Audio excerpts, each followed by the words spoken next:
Going all the way up, so high you can't see me. I know all the real filming. It's a cheap payment system. For one thing, it's a cheap payment system, but it's more important than that. It's more important than that. Blockchain cryptography is all about digital transfer of ownership in a completely transparent and public way.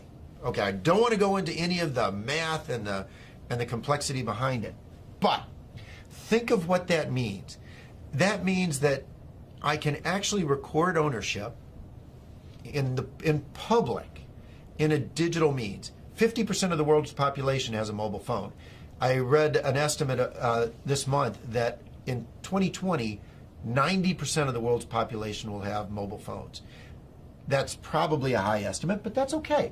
Now, $35 smartphones. But we're throwing them away, and they can ship them off to emerging markets. But what's powerful about this, now think about Hernando de Soto. Yes. Okay. The Institute for Liberty and Democracy in Peru. I really think Hernando de Soto should win the Nobel Prize for the work he's done. I hope he does. But he's gone around the world and identified one of the most powerful things to the economy and the creation of wealth, and that is the ownership of property. Which you can then use as collateral. Which you can use as collateral, and when you own it, you will develop it. You will. The best thing you can do for the environment is to own it, because when you own it, you make sure it's sustainable for your future family, and that's powerful. But they don't have the ability to own it. If you live in a shanty town, you operate outside of the legal economy. It's not that you want to operate outside of the legal economy, but you have no ownership of any property. Although in the neighborhood, everyone knows who owns what. And once you introduce blockchain cryptography, guess what they can do? Have a public ledger of ownership and transfer that cannot be denied because it's absolutely transparent. It's absolutely transparent. It is the means through which these individuals can get exactly what Hernando de Soto thinks they best need to bring themselves out of poverty.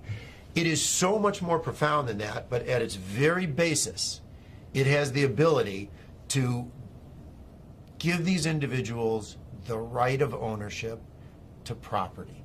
And that has, more than anything else, the ability to bring them out of poverty. And I can't wait. It'll be adopted elsewhere. I mean, it's such a powerful, blockchain encryption is such a powerful tool.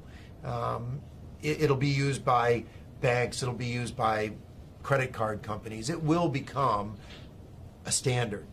But what's more interesting is what it can do to poverty around the world, to eliminate poverty. But also, what does that mean, that technology mean for credit card companies and the whole payment system, crazy gobbledygook payment system we have today? Very expensive. Doesn't that blow it away? I hope so. I hope so. I mean, think about it. When there was one manufacturer of phones in the U.S. government, what did we have? This big clunky rotary thing that sat on desks. Now, what do we have? Cell phones of all flavors, sizes. I can sit in Africa and on my cell phone take courses at MIT because they're public record.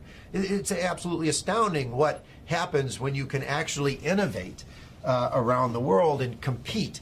And what is happening is blockchain cryptography, forget Bitcoin, creates a competitive technology, a competitive innovation that these credit card companies will have to adopt. The ones that adopt it first will bring their cost base down.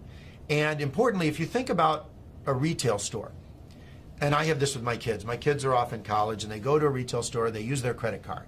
And the credit card company costs the retailer $3 to $6. Right, because they reject the well, first the fee is high, and then they reject the transaction. Because why is this card suddenly showing up in some city, some place where I don't live?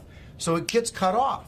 Well, with blockchain cryptography, the buyer and the seller automatically trust each other over an untrusted network.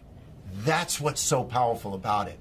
A blockchain-based transaction is verified within 10 minutes. It's not verified within 10 minutes for a credit card, which is why 5 to 10% of all transactions are rejected on the spot. It's not verified until often days later. Even a check is not verified for days. And that is completely taken out of the system. So on day one, the retailer's sales go up because they don't have to reject the transaction and they save on the fees.